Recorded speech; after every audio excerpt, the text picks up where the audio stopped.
your fighter.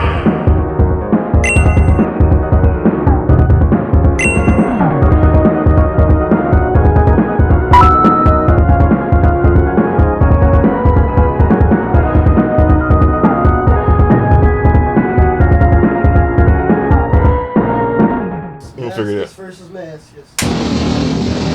Hey everyone, welcome to this week's episode of Working Class Music.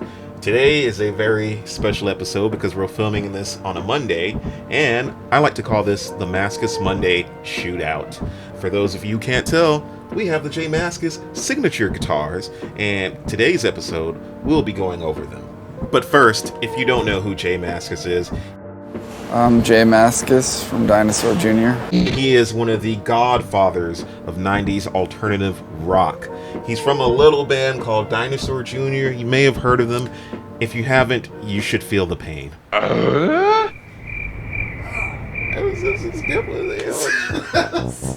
hurt. I mean, at this point, what do the people expect from me? I know, it's very on brand. So let's start with the new for 2021, Mascis Telecaster.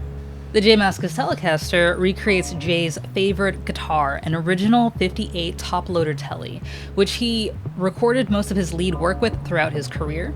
Features an older body, dazzling sparkle blue finish, chrome mirror pickguard, aged neck and hardware, and Mascis Telecaster pickups. Alright, so the controls for this Tele are pretty straightforward. It's like most other Teles.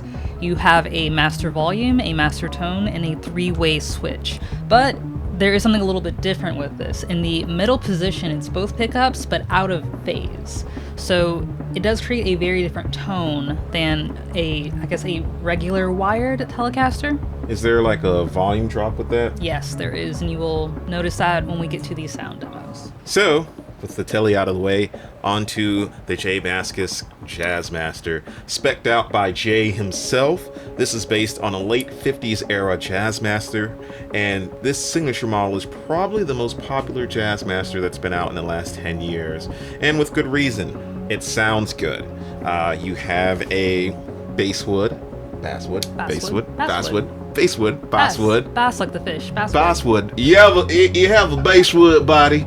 Basswood P90 pickups, kind of in a Jazzmaster covering. You do have the typical rhythm circuit, three-way pickup selector, and all the other eccentricities of the Jazzmaster. Also, it comes in one finish, which is vintage white with a gold anodized guard. Now on to notable players. Dinosaur Jr. That guy from Dinosaur Jr. That solo guy, Jay Mascis. That session musician. What's his name? Jay something. Oh, the guest guitarist on that Mew album on two of their songs. I think his name is Jay Mascis. A very notable Fender player, Jay Mascis. Yeah. Oh, the guy that had the purple signature Jazzmaster. Yeah. What was his name? Yeah. I'm pretty sure it was Mascis. Like I think Jay Mascis. Yeah. That sounds right. Yeah. So those are all the notable players in this demo.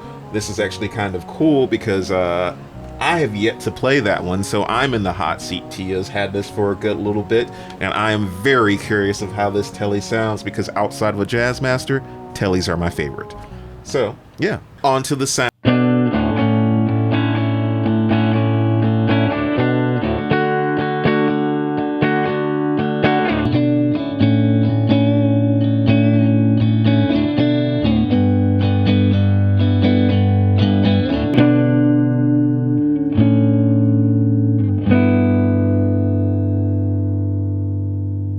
This is with drive, and for the gain, I'm using the 1981.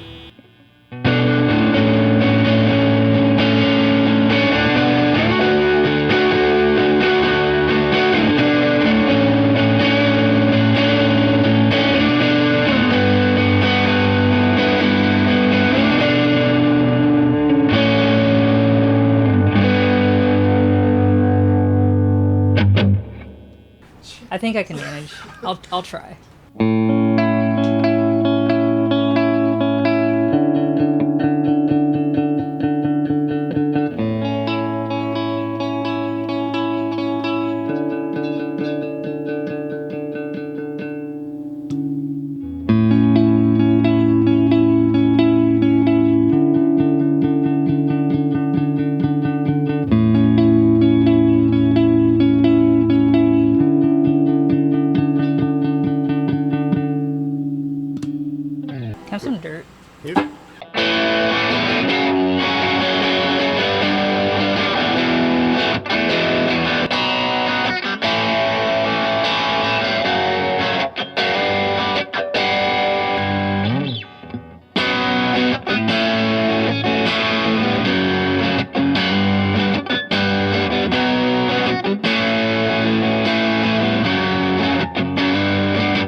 Sorry.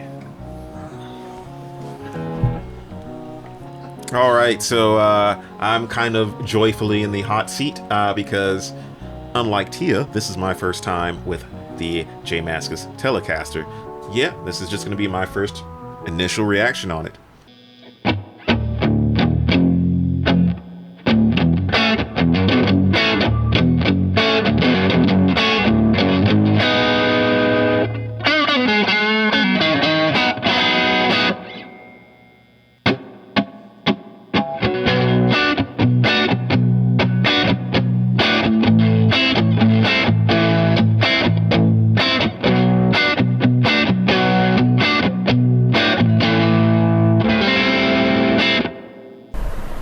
I feel like I should be in the hot seat more often because I discover things that I like. Mascis never ceases to amaze me. Anything that he seems to be associated with seems to be like of super high quality. I'm very picky about Teles, but I love this one. There isn't anything negative that I can say. The only thing negative, which we discussed, outside of the show, we discussed this. It's just an aesthetic thing. I would give, right now this is at a 99. The only reason it's not at 100 is because of the binding. But I understand it's based on a 50s, and I love Teles that are double bound. So I'm still giving it a 99.9, but that extra 0.1 would have just been the binding. Other than that, I love it. I think it's one of the best signature models that I've gotten to play. It's awesome. It's mean. I can see why this would be a good replacement for that, because I was skeptical about this succeeding that in the Fender lineup. But yeah, those are my thoughts. What are your thoughts? So I actually love this. I have had Teles on my brain for about a year, and I just couldn't settle on the right one until I picked this up. And I'll be honest, the first time I played it, I didn't like it. There was a little bit just too much gloss on the neck. I wasn't really loving the pickups so much, but then, I don't know, something just kind of clicked the more I played it. The more I had it in my hands, the more I feel like I understood it, and I have grown to appreciate it a lot more. So I will say the one thing I did do was I went ahead and sanded off what little finish was left on it, so it's very, very satin smooth. It's the exact same thing I did to my American Professional, just for the people at home. I essentially just sanded it and put a little gunstock oil on it, so it feels very, very, very, very close to like an Ernie Ball. So if you've ever played a Music Man, that's kind of the feel that I got this pretty close to, just to keep in mind. But yeah, no, like this pretty much checks the boxes I was looking for in a Tele. I mean, that I didn't know I wanted, honestly. Yeah.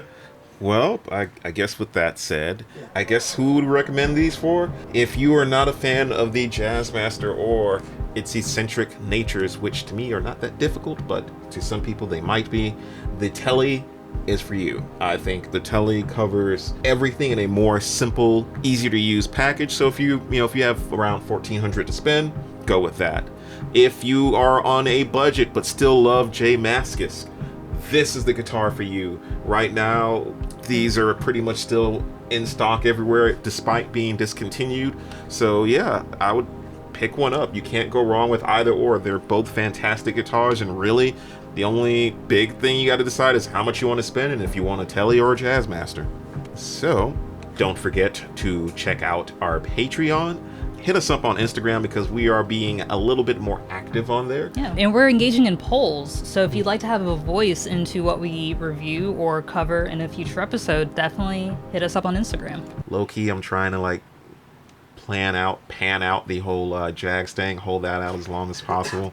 And don't worry, I'll make a separate poll saying if you want it sooner rather than later. I'll make a separate poll saying later. I'll vote later. But anyways, this has been Working Class Music. Again, hit us up on our socials. Check out our affiliate links. Check out our friends. And with that said, I've been Jason. And I'm Tia. And thank you for checking out this episode. And we will talk to you later. Adios.